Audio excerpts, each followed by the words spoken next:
Scripture today comes from 2 Corinthians chapter 12, verses 5 through 10. On behalf of such a one I will boast, but on my own behalf I will not boast, except of my weaknesses. But if I wish to boast, I will not be a fool, for I am speaking the truth, but I refrain from it, so that no one may think better of me than what is seen in me or heard from me. Even considering the exceptional character of the revelations, therefore, to keep me from being too elated, a thorn was given me in the flesh, a messenger of Satan, to torment me, to keep me from being too elated. 3 times I appealed to the Lord about this, that it would leave me. But he said to me, my grace is sufficient for you, for power is made perfect in weakness. So I will boast all the more gladly of my weaknesses, so that the power of Christ may dwell in me. Therefore I am content with weaknesses, insults, hardships, persecutions, and calamities for the sake of Christ. For whenever I am weak, then I am strong. The word of God for the people of God. So did anybody get to see the new Thor movie yet this weekend? Yeah, you didn't even wait for the weekend. I know about you. Well, I tell you what, there is no escapism like seeing the old Norse gods try to do stand-up comedy. And that's what this was. It was funny as get out. It does help if you've seen the prior Thor movies, because it may not make sense otherwise. But for those of us who like that sort of escapism, it's a hoot. So now I tell you what, if you ever go to a Thor movie or any of the other Marvel movies for that matter, they love special effects. Oh my goodness, they love special effects. And with Thor, it's easy, you know. Thor is the god of thunder. And so there's a lot of time in this movie that's spent about who has power to do what over whom, and who has the mighty acts. You know, Thor goes around talking about he's going to do mighty acts, usually stalling for time at the point, but nonetheless, that's how he talks. I'm going to do mighty acts with my hammer. I'm going to do mighty acts. I'm the own son of whatever it is. Now, occasionally Hollywood tries to make a movie about Jesus, too. And at that point, they have a real problem. Because there are very few special effects required for a Jesus movie. You just don't need many special effects for a Jesus movie. Maybe calming of the storm. Maybe a healing. But past that, the special effects department doesn't have much to do. Let's face it, if you're making a movie of Jesus' life, it is not an action adventure. That's just not the kind of movie that gets made about Jesus. Jesus didn't live that kind of life. And of course, those of us who go to see all the Marvel or the DC movies, we understand that that's not real. That's not how people live their lives. Even those of us who like to go to a James Bond movie, we're all going, yeah, no. That's not how it works. So if you make a movie about Jesus, it presents some real challenges. Now it's interesting because when we talk about Jesus, particularly when we're praying the communion prayer, there are some cues that happen. And those of you who've been in church enough will know those cues. And so I can start the prayer and you know what to listen for. And you know what your cue is, then you know how to chime in. All right, confirmation class, how many sections are there in the communion prayer? 3, that's right. And who is the first one about? God. Who's the second one about? Who's the third one about? See, we're going to confirm these students next week. That's exactly right. So, when I get to that second section and we remember the actions of Jesus, your cue starts out that as we remember these, your mighty acts in Jesus Christ. Now, sometimes the communion prayer might have something about calming the storm, and sometimes it may have something, cast out a demon or something like that. Or occasionally it'll have something about healing. But most of the time, when we're praying Thanksgiving prayer over communion, the lead up, when we're remembering the life of Jesus, is filled with things that we think, wait a second, I can do that. We get to this whole business about Jesus feeding the 5,000. And that was one of Jesus' miracles. And that's a fun miracle to do.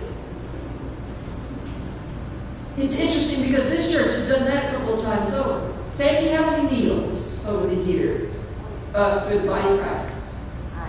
126,000 more or less. Amen. Yeah, 126,000. And this Saturday, we'll do another set of meals that we give to people in the community who may be having trouble in making ends meet. And then next Sunday, we're all going to don our beautiful little hair nets. Remember those blue hair nets? We all look alike when we're wearing those things, so as not to get hair in the food.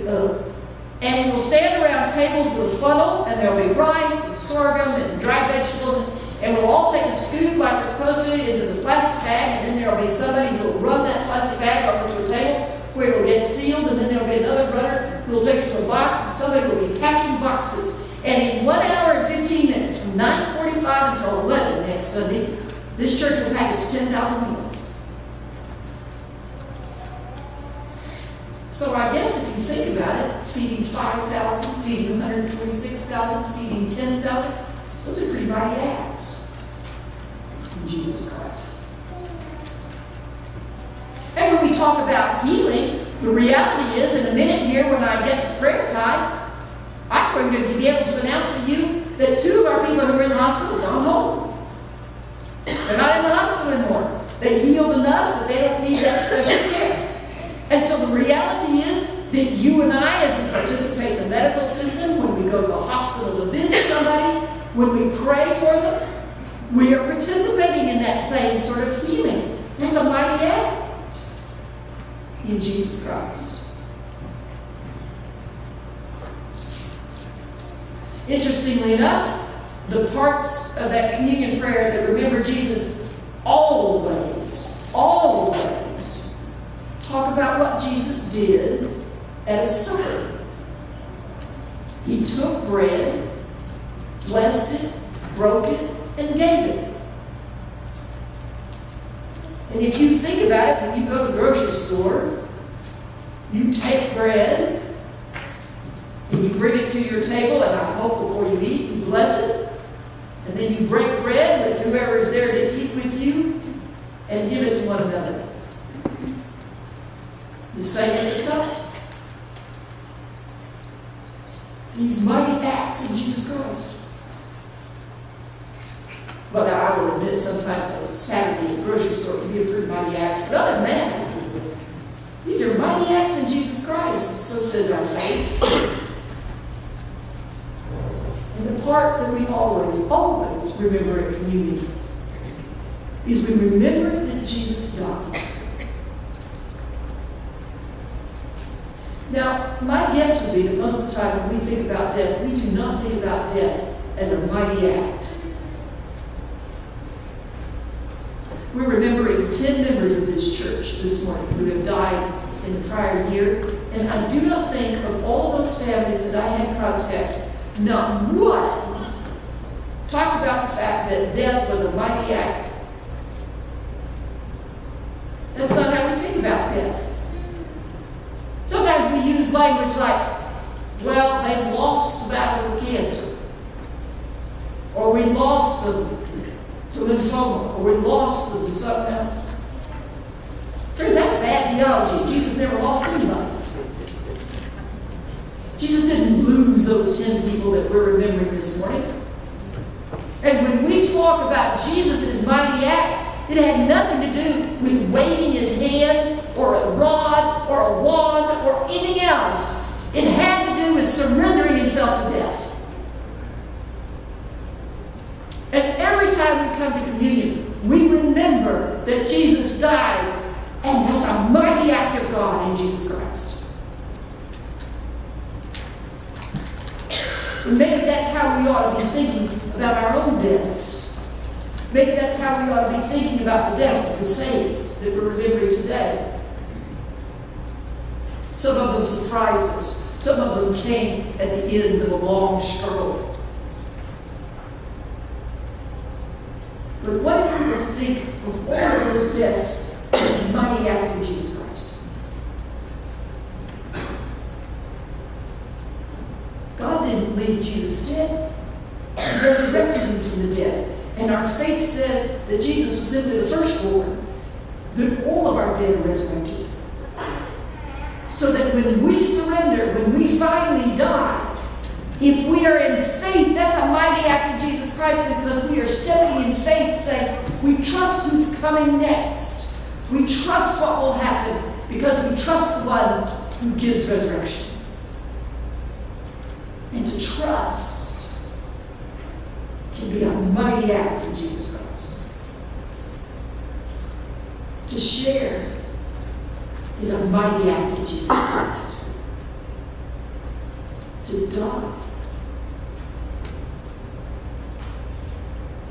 is a mighty act in Jesus Christ. There's no hammer, there's no lightning and thunder. But that's not how God works. Paul said he had a thorn in his side. He never tells us what the thorn is.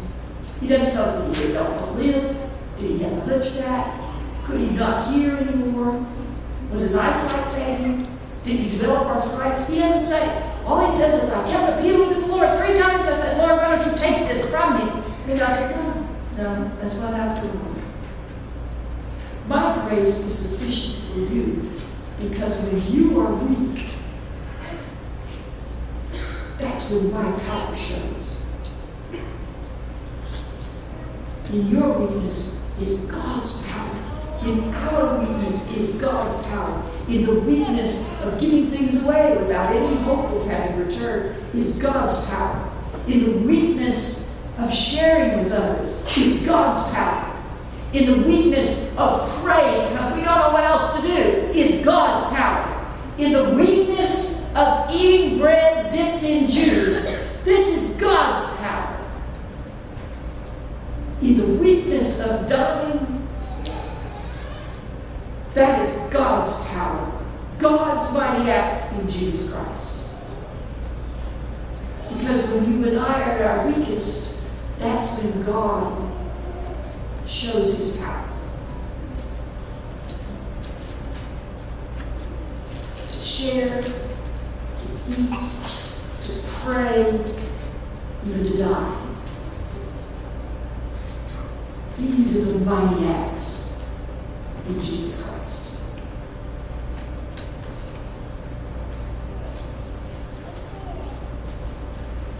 In the name of the Father, and of the Son, and of the Holy Spirit.